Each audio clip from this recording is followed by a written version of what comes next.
coup, bonjour Sabine. Bonjour Jules. Ça va? Oui, ça va très bien. Alors, je vais te demander de te présenter un petit peu. Je m'appelle Sabine, j'ai 18 ans et je vais rentrer en L1 de droit et je fais des vidéos sur YouTube. C'est vrai? Bon? Sous le pseudo de Cours. Qu'est-ce que tu aimes dans la vie? Quelles sont tes passions? Qu'est-ce qui te donne envie de te lever le matin? Oh, c'est beau ce que tu dis, Jules. Dans la vie, ce que j'aime bien, c'est le théâtre. J'ai fait beaucoup de théâtre. Pendant mon cursus scolaire, j'en faisais 8 à 15 heures par semaine. C'est assez conséquent, donc j'aime bien ça pour en faire autant. Il faut. Qu'est-ce que j'aime? J'aime le roller, oui, j'adore le roller. Qu'est-ce qui te donne envie de faire du théâtre? C'est vraiment l'ensemble parce que dans le théâtre, j'aime autant la théorie que la pratique. D'accord. Ce que j'aime bien, c'est le fait qu'on puisse incarner différents personnages. C'est aussi la psychologie du personnage. C'est vraiment... je pense que ce que j'aime dans le théâtre, c'est pas tellement être sur scène, le projet final, mais c'est tout le trajet que tu dois faire pour trouver ton personnage, trouver ton ancrage, travailler ton corps, tes expressions, etc. Donc, voilà. Travailler avec les autres acteurs aussi? Ouais. Oui, parce que c'est avant tout un travail de groupe. C'est un travail d'équipe. Hein.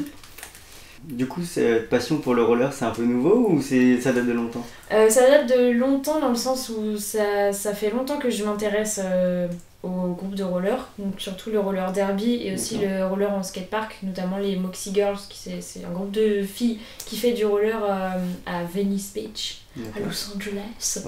Mais ça fait pas longtemps que je me suis acheté des rollers pour me dire mais vas-y fais-le, tu trouves ça tellement cool, et du coup j'apprends à faire du roller. Mais c'est cool parce que le roller, faut pas avoir peur de tomber, parce que tu vas tomber tout le temps et du coup t'as... Surtout après si tu fais du roller derby, ou si tu veux t'orienter vers là...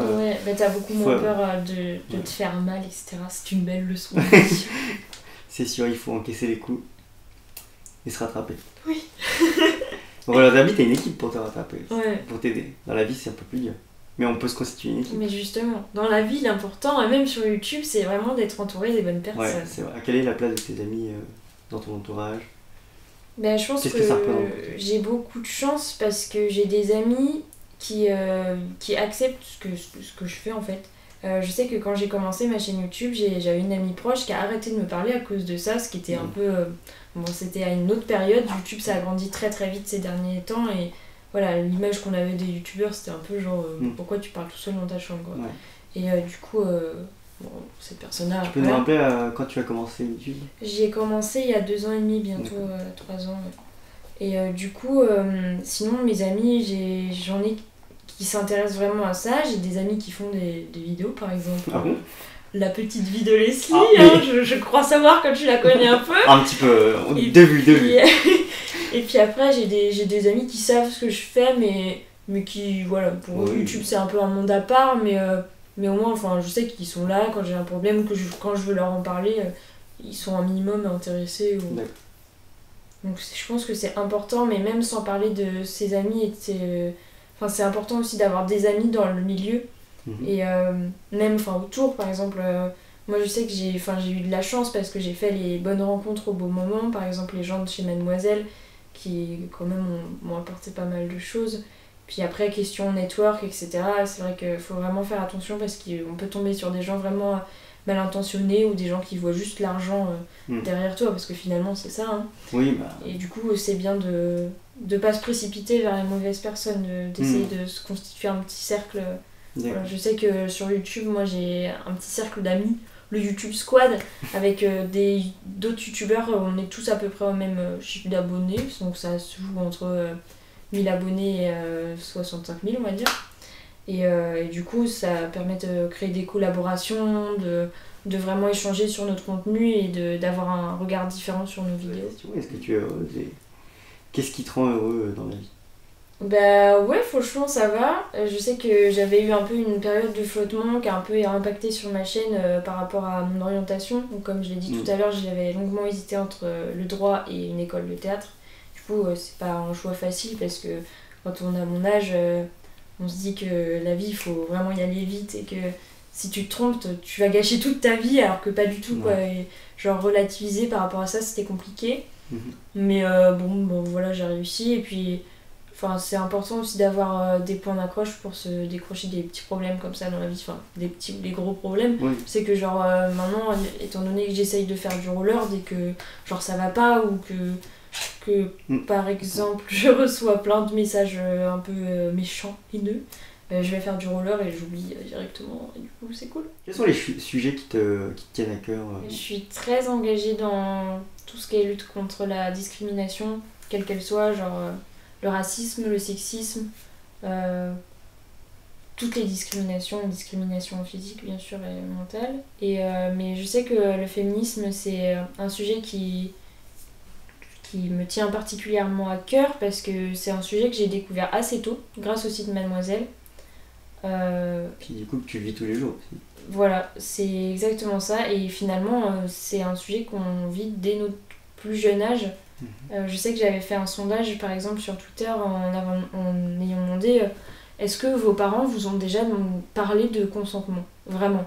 Et il y avait une majorité de non énorme et du coup j'ai commencé à vraiment aussi m'intéresser à comment le sexisme est incorporé dans l'éducation. J'ai regardé des lives où des jeunes féministes parlaient de comment est-ce qu'elles essayent de parler de consentement à leurs enfants en créant d'autres exemples, etc. Et c'était super intéressant et vraiment le site Mademoiselle est très bien fait pour ça, c'est très large, ils font beaucoup de soirées live où on apprend beaucoup de choses. Je sais que moi l'éducation, enfin j'ai pas d'enfant, j'ai pas l'intention d'en avoir comme ça. Comme ça. Mais, un enfant, un des... Oups. Ah voilà. Ça y est, trop tard. Mais on ne sait jamais. Hein. Non mais c'est quand même super intéressant et du coup voilà et c'est vraiment quelque chose qu'on vit tous les jours. Quand on dit que 99% des femmes ont déjà vécu le harcèlement de rue, c'est pas un mythe.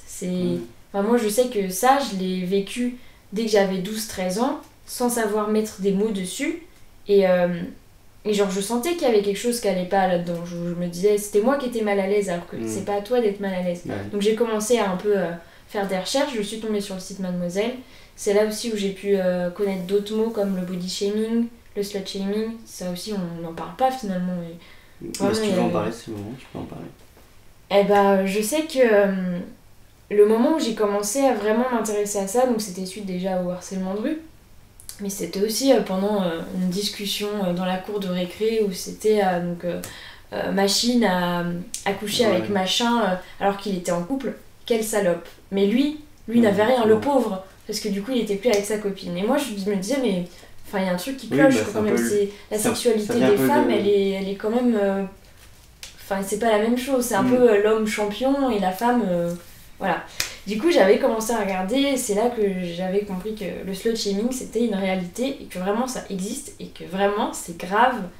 Et c'est ancré surtout. C'est ça. Du coup, tu t'as parlé d'Harry Potter tout à l'heure. Qu'est-ce que tu peux nous dire sur Harry Potter, Sally ?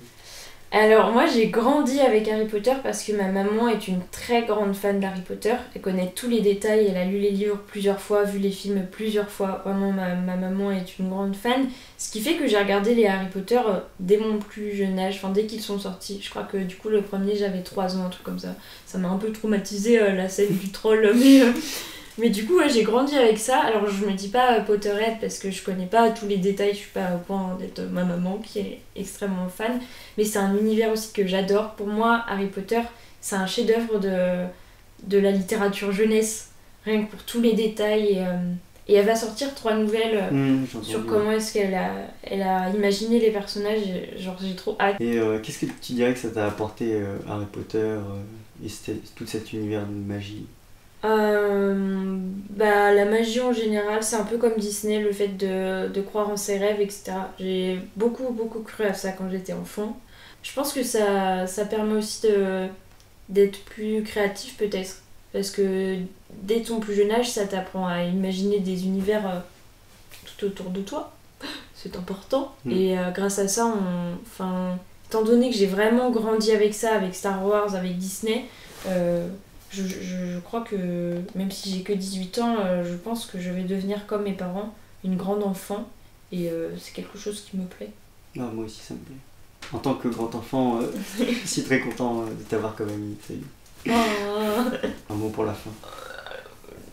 Courgette. Ok, c'est bien. Merci à tous d'avoir regardé, et je vous dis à très bientôt pour un prochain live ou une prochaine vidéo.